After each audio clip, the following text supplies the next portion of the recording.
from the dawn of creation, an oracle spoke of an unbeatable team who would save the world from an unstoppable demigod threatening the causality of causality itself. That team has never arrived. Instead, a new group rises from the ashes, certainly not nearly as qualified to tackle the problem, but pretty much the best that humanity has right now. This is Purple Man. He is purple. This is Multiplication Man. Multiplication Man has the power to create a perfect duplication of himself with equal intelligence, strength, and wisdom, at the small cost of the original dying almost immediately.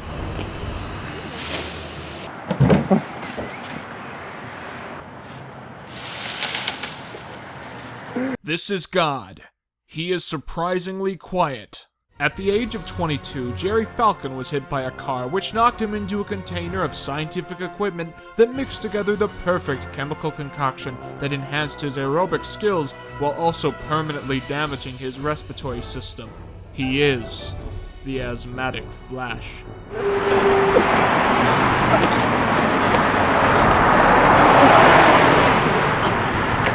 This is Perfect Sphere Man. His power is being a perfect sphere. He's Jewish and cripplingly depressed. I can't even drink my sorrows away. I don't have a mouth. Why are you such a fucking bitch about everything?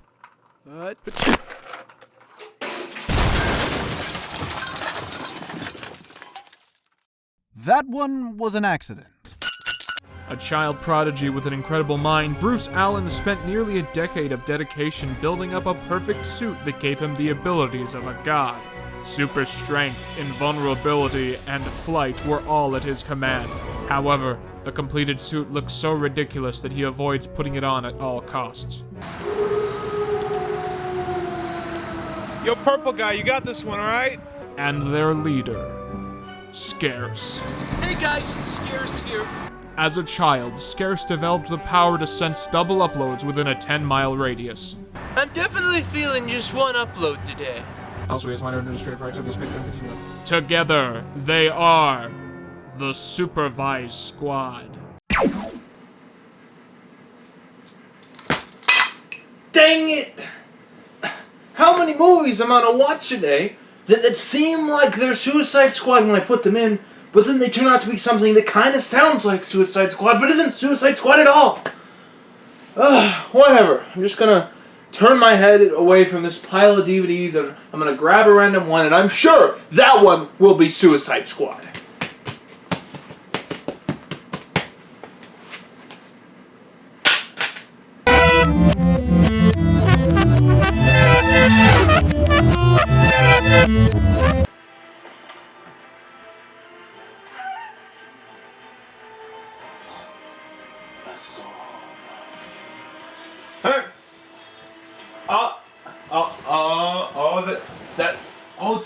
This was Suicide Squad. Oh my god. I didn't think I'd get to see it tonight. Too bad I fell asleep like 10 minutes in. Oh well. Hey, the director's cut is a little bit better. Well, let's see. I'm sure it's the first one I'll grab.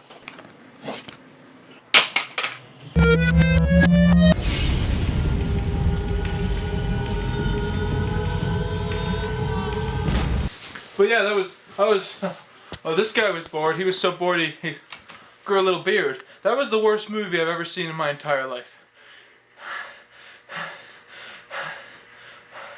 I really don't want to do this right now.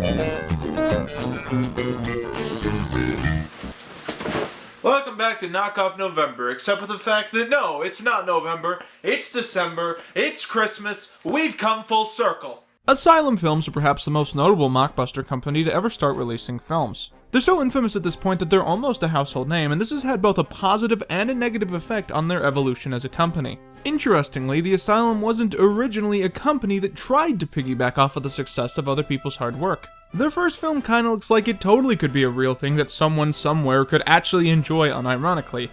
Apparently it's both directed and co-written by the girl from the Goonies. It was only when Asylum realized that there was a lot more potential money in making bad movies that a lot of people would buy and see as a joke, than good movies that only a few people would see and defend, that they decided to make a switch to a completely different kind of filmmaking.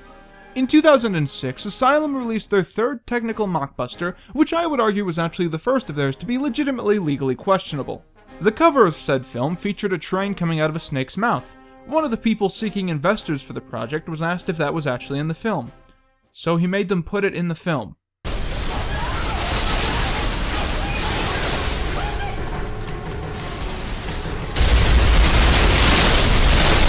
You get the sense that at Asylum there's this minor clash of interests. There's the people who want to prove the critics wrong and who want to make something that's good enough to make people forget that it's made by the same company that made all these other terrible movies.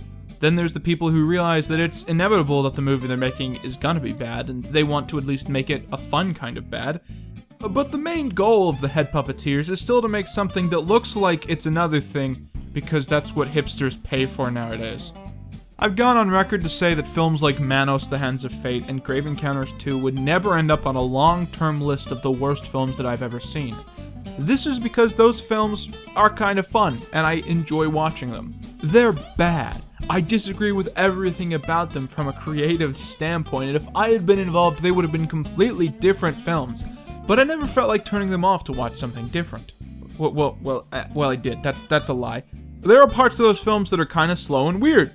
But it never got to the point that those parts of the film made me want to find a pair of bathroom tweezers to slowly pull my eyeballs out one by one. Sinister Squad immediately doesn't start off on the right foot with me by trying to trick me into thinking that it's going to be a real movie and not a collection of long scenes all set in 3 rooms. What's happening here is that these two are secret agents of some kind. You'll notice that one of them is kinda dressed up like Harley Quinn for just this scene, just to confuse people more. Both of these guys are on a mission to intercept some kind of mob boss dude who's basically trying to buy drugs. What I wouldn't do to read that newspaper. Discount Ricky Martin attempts to pretend to be his drug dealer of sorts, and is quickly caught in the act. Anything for Rumpelstiltskin. So this guy is actually Rumpelstiltskin, a character from a story collected by the Grimm brothers in the 1812 edition of Children's and Household Tales. Sinister Squad is essentially a stab at the idea of an Avengers-like expanded universe, but where all of the characters are from old nursery rhymes, urban legends, and fairy tales. You may not have pieced it together, but even the 2 leading cast members that we've met so far are also from these sorts of stories. Oh, come on! Don't you guys know Hansel and Gretel when you see them? Because they're not. She's Goldilocks, and he's the Pied Piper. There are so many reasons that he doesn't work as the Pied Piper that I think I can make an entire standalone video about it. You may notice that there's no actual visual clues given that any of these characters are who they're supposed to be. Get used to that. After watching this film, I now get why people like those vinyl pop figure things. It's cool to see how a company can make the same head, eyes, and body look like different people and pop icons while still using very little detail. This film somehow can't seem to pull that off, and it has the privilege of using actual humans who can talk to each other and walk around.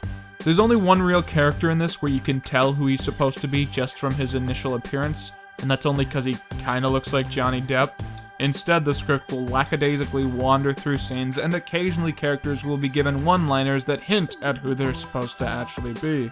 One thing that annoyed me was that there wasn't any logic or thought put into how these characters are portrayed in modern times, or to how they correlate to the originals in any way. Like, you'd think that Goldilocks is inquisitive to the point that it gets her into trouble. You know, like Goldilocks. Or maybe she doesn't have a sense of boundaries and she just uses other people's stuff without permission. That'd be funny. But instead, she kicks ass and she has an attitude. Rumpelstiltskin has the superpower of being able to manipulate any person to do anything simply by talking to them. It's kind of a cool superpower, which is rare, because no one in this film has cool superpowers except for him. Most of them just have guns. But when you think about it, Rumpel himself really shouldn't have these powers considering his original story. I know the man has built up a reputation of being some brilliant manipulator who can get anyone to do anything, but that's not in the story. If anything, in the original story, he's extremely fucking stupid. Like, does anyone remember the original? So this dad goes around town and he tells people that his daughter can spin straw into gold. Who knows why? Maybe he was drunk. Maybe he's tired of all his friends having those cool bumper stickers about their kids being honor students. Who knows? Either way, the king hears about this and he locks the daughter up in the tower and orders him to weave gold out of straw. And if she can't do it, she's gonna be executed. And then old Rumpelstiltskin shows up and he tells the daughter that he can weave the gold if she gives him something. So she gives him a piece of jewelry in most versions. The king is amazed, orders the woman to make him even more gold the next night. Rumpel shows up and he weaves the gold for her. And the third night the king says that if she makes the gold again, he will make her the queen. And Rumpel shows up, but the woman doesn't have any jewelry left. He eventually agrees to do it, but in exchange, she has to give him her first newborn. And later, she is queen, and she has the baby, but she of course wants out of the deal. And Rumpel says that the only way out is to guess his name. When he leaves, this time, she follows him, and basically overhears him say, "Wow, it's a good thing that Rumpelstiltskin is like a super rare name, because otherwise I'd lose a lot of babies using this system." And then the next day, she guesses the name, because she overheard him say what his name is. And he either leaves, or explodes, or stomps so hard that his kidney fails. Look, the point I'm trying to make is that it's not the most clever story of all time.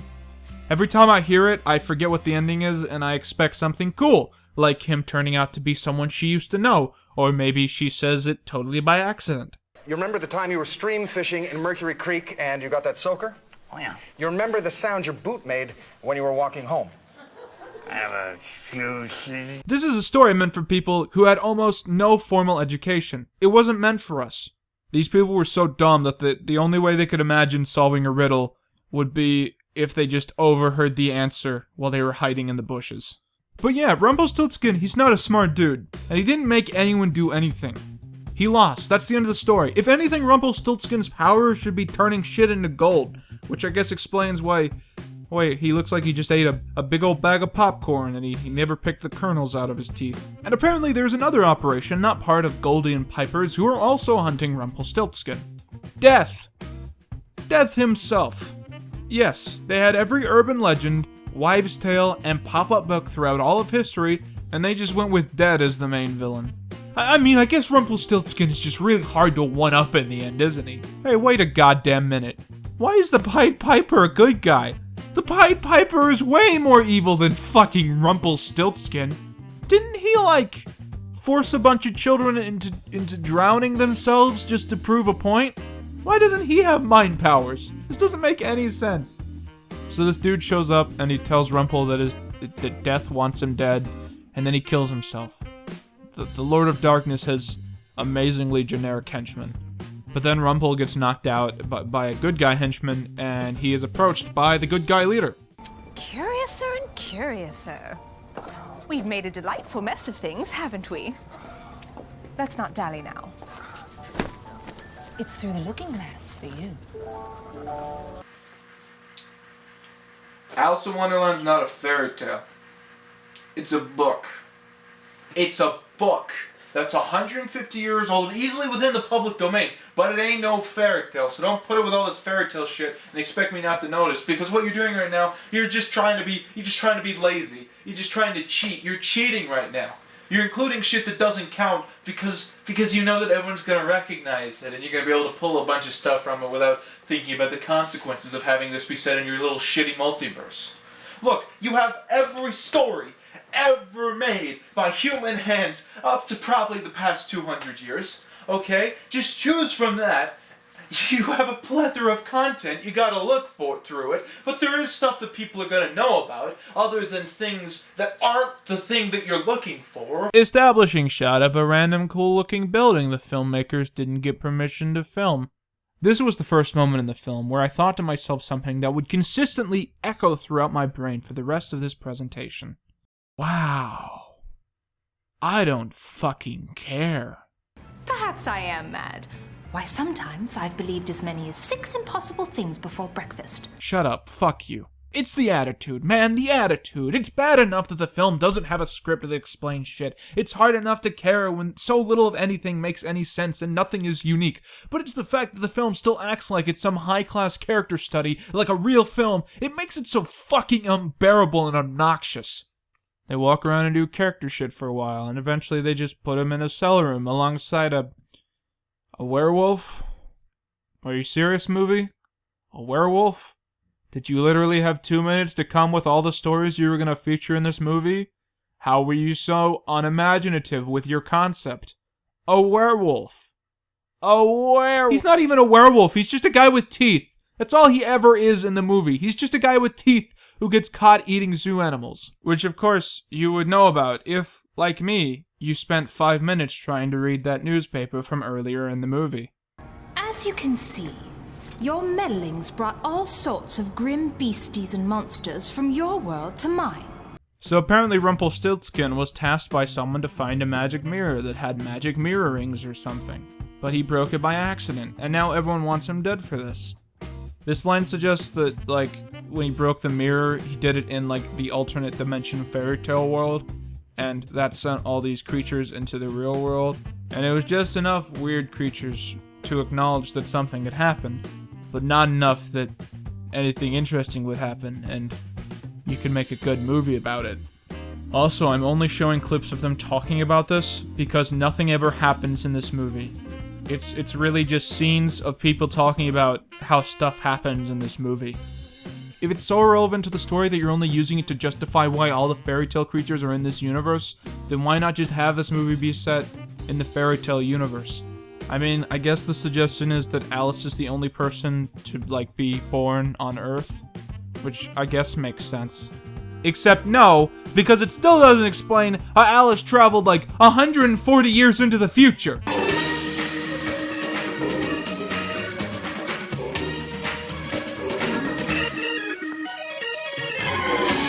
I had no real reason to play that, but it's my channel. I can do whatever the fuck I want. Every time Rumple makes an eye or eyebrow motion when he has the Hannibal mask on, they dub in cartoon sound effects, and it doesn't start out funny, and the more they do it, it gets really unbearable.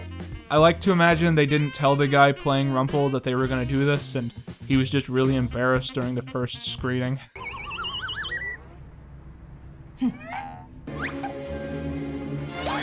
Crown, army. Literally, actually. Messenger.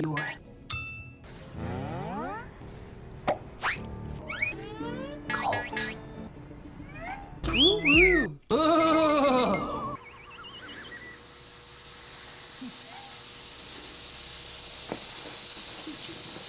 What the hell is that?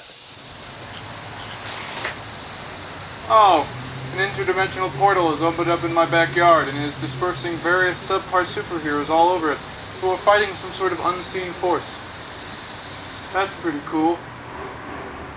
I must multiply to 5 million!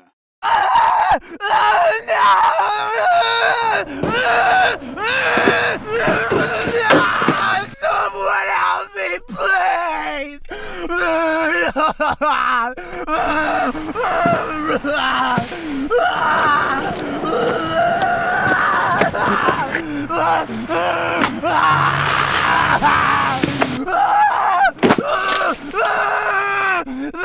There's so many!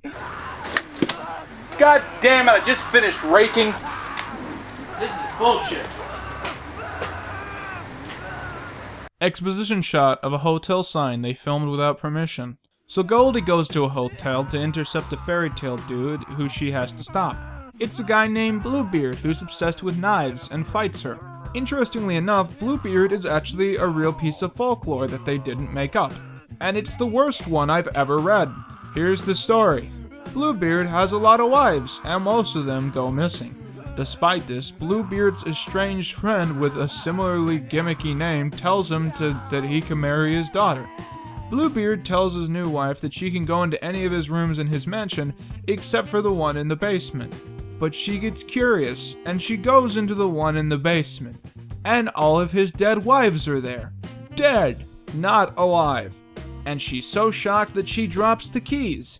And then she tries to clean the keys off. But the keys are magic. I'm not making that part up. The keys are magic, so you can't clean blood off of them. So when the husband sees that when Bluebeard sees that the keys are bloody, he gets mad and decides to just kill her then. But then Bluebeard gets killed by her brother, and she inherits all of her fortune and marries someone that she actually loves. For a moment, she had been a princess, but she had forgotten to be caring and trustworthy. How is that the moral of the story? And why is Exodore narrating this? Even Wikipedia admits that there's like 15 other fairy tales that are exactly like this. It's not a special story. What moron would read or hear about that story and think, well, I'm gonna put that in my movie. I'm gonna just make a little sequel to that little narrative. First off. Second off, what the fuck does that have to do? What the fuck does this character have to do with that story? For one, he's not dead. For two, there was no knives in the original. Goes by Bluebeard, obvious reasons. Has a set of blades he calls his wives. I gotta tell you, this is pretty terrific. Bluebeard's power is apparently that every time he kills someone, he gets more strong. Where are they getting this shit? Is it because he killed someone in the original story? So, but Pied Piper killed a lot of people, and literally all he does in this movie is make New York quips and toss pencils around. He doesn't scare me. When I signed up for this, it was to get rid of guys like this, not start a collection. Oh, fire with fire and all that. If we're to beat these messengers, sooner or later, we'll need some monsters of our own. So that's it, huh? We some kind of Sinister squad? Exposition shot of a kind of impressive, nice-looking set. Douche Bro and Main Girl go to investigate another situation and find another character, a witch who has been eating people because the writers of this film don't know what witches are. Of all the characters in this film, this one is my least favorite. She's really gross to look at, and she's doing this shitty half Gollum, half Rita Repulsa squeal that never stops. Her scenes are probably what ruined the movie, but at this point, it's not like I was invested to begin with. Some dude she was going to eat wakes up from being dead, and it's revealed that he is now Death. It turns out that Death can possess any body of any person who tells him that he can possess their body, which is why his evil henchmen are blowing their brains out all the time. The first time I watched this, I missed out on all this and thought that that's just what Death was supposed to look like. Either way though, it's basically the only way we ever see him, so it's still really unimaginative and dumb. So, the witch is apparently also in love with Death, so it's kinda like Deadpool, except role reversed, and also it sucks. Then they throw the girl into the yellow room, and they do the same scene with her that they did for the rest of them, with the same camera angles, and everyone in the same positions. It's almost like all of this was part of one scene, and they cut it up at the last minute to reposition the order of the movie. The witch tricks one of the Tweedles into coming over, and she pulls out his small intestine or something. He dies, and everyone escapes. Then Alice is mad at Rapunzel for not stopping her from killing him, despite the fact that he was in a cage with a gag mask on. Wait a minute, doesn't the Hannibal Lecter mask only work as a concept because the arms are also tied up? Apparently Alice has stolen Death's scythe and keeps it hidden away. You'd think that it must have had some super secret power that's hidden from the eye's view, but we never get to see anything like that. You see, every person in this film has their own personal plans and agendas, but only a few of those plans actually work out. So sometimes stuff happens for reasons that we never learn about because that person's plans for the day never happen or get explained. It's super frustrating because it feels like either the writer is cheating or he's being lazy and not telling us stuff that he actually knows about. Bluebeard tries to kill Goldie, but he's stopped by the wolf dude, who she realizes has a soft spot for humans, and that's why he was eating zoo animals. When we found you, you were eating the zoo animals for food. Is that because you didn't want to hurt people? All I do is hurt people. They are in love now. Alice loosens Reekle Rather's chains, but only after she puts an actual bomb on his wrist that only she can take off. She uses this as blackmail and forces him to talk to another girl who is one of the queens from the Looking Glass book, I think, and he's been in a relationship with her before. It is now his main motivation that he is in love with her. I feel like this story keeps getting to a point where it could expand on what it already has, but it makes the mistake of just stacking more traits on instead of justifying the ones that we've already seen included. He puts the bomb on her wrist too, and now they're together. Wow, I don't care. Wowzers, wowzers indeed. Long scene of the characters in one room explaining the lore of the movie. A while back, he'd asked me to get a hold of something for him. The old magic mirror. 2 pages ago in this review script, we were about 10 minutes into the actual movie. We are now 40 minutes into this. Nothing happens in this movie. It's the equivalent of bullshitting your way through an essay by saying absolutely nothing, but in a series of long, eloquent sentences. I do want to highlight how every time you see one character talking, there's like a long shot of people reacting, and it was clear that they didn't know what they were reacting to, because they're all just making different faces that have no correlation to what's actually happening in the movie. Death's goons break in and start attacking them. They kill them, but the goons start to take the lead after all. Then Alice remembers that there's a character they forgot to introduce, who is actually the Mad Hatter, the only person, incidentally, who gets a real introduction in the film. Characters stand around and talk about how stuff is happening in the movie. They give drugs to the Mad Hatter because apparently that makes him see hell. Based off of these rules, I'm presuming that the actual events of the book Alice in Wonderland never really happened, and it was all literally drugs. Mad Hatter has no consistent accent. Well then, I'll take a nip of the good stuff. Bad vibes here, dear Alice. What fun. Death is coming. Best be quick like now. They nearly have everything they need. And he has grand plans for you. Piper then goes and has a heartfelt moment with the remaining Tweedle, and apparently that lasts several minutes, like 10 minutes. And then, while they're hugging during the 10-minute interval, someone shoots at the other Tweedle, and everyone is sad. Gelda sneaks off and breaks into their armory, where the scythe is kept. She then tricks one of Death's goons into killing himself, which is actually kind of fucking awesome. Then she stands in the armory for several minutes and does nothing because they cut away for a long time, and when they cut back she's in the same place and she just looks super bored as if she's waiting for something. Was it the camera? Were you waiting for the camera to come back, honey pie? Alice gets the witch and the dead body back in jail, and she makes a deal to exchange Ripple for Death, leaving this realm alone. Death then takes another body and visits Nipple, where he finally explains his plan. Death is tired of taking over dead bodies for short periods of time because, they rot away, and he wants Riddle's long-lasting body so he can rule the Earth forever. In return, Rattle will get the Underrealm, hell. So, Death wants to rule Earth, and Rumple will get hell.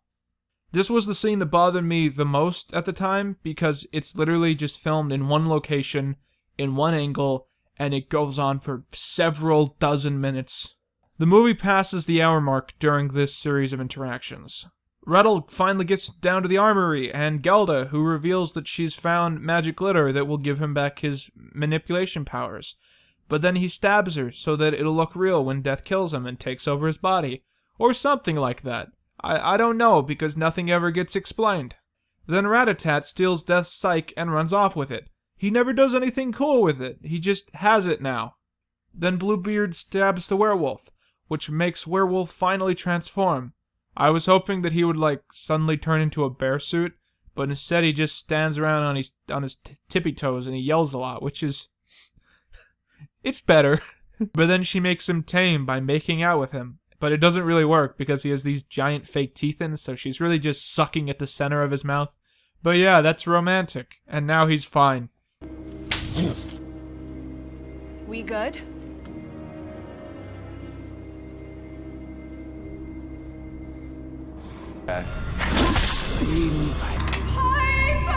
And the Oscar goes to...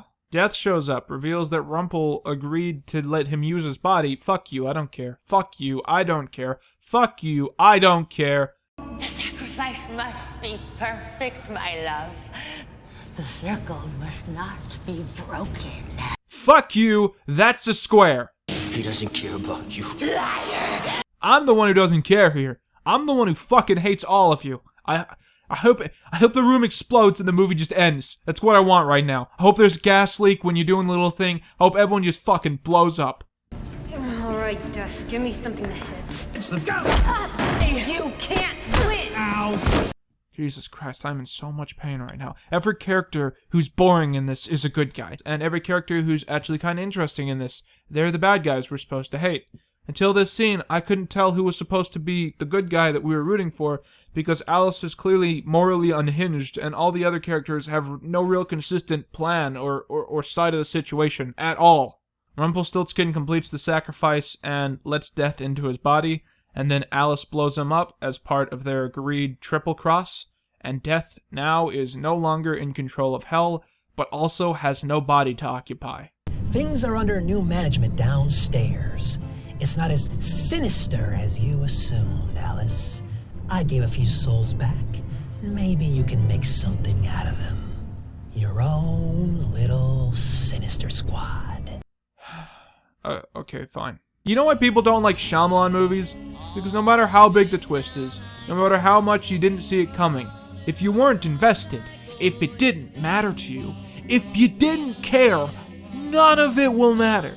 Fuck this movie. Fuck this movie and everything led up to it being real. When I die, my last thought is going to be about how much time I wasted watching this piece of shit over and over and over again, when I could have been doing something meaningful, like sniffing Sharpie markers or something. I hope to see all the people who were involved in this in hell. After that wreck of a film, I just feel like I need a palate cleanser, something that's actually good that'll just make me feel better about myself.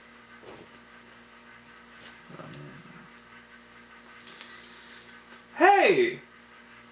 Suicide Squad. The director's cut. Cool. This is what I've been looking for. Alright. Finally, something that someone actually cared about while they were making it.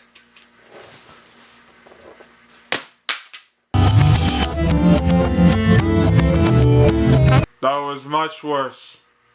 That was much worse than Sinister Squad. I don't know how this is possible. I need an adult. This last month has been a long emotional roller coaster, and I think this is where I jump off to my death.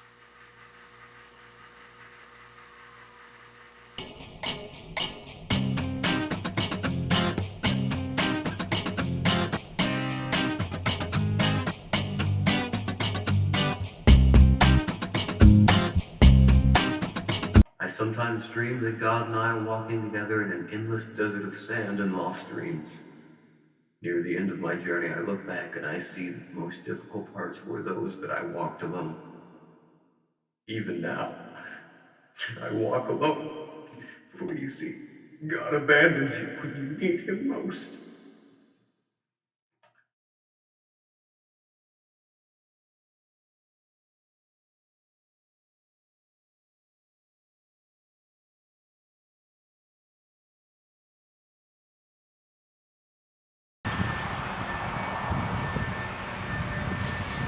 Hey guys, it's Scarce here. So it looks like we're all gonna fucking die.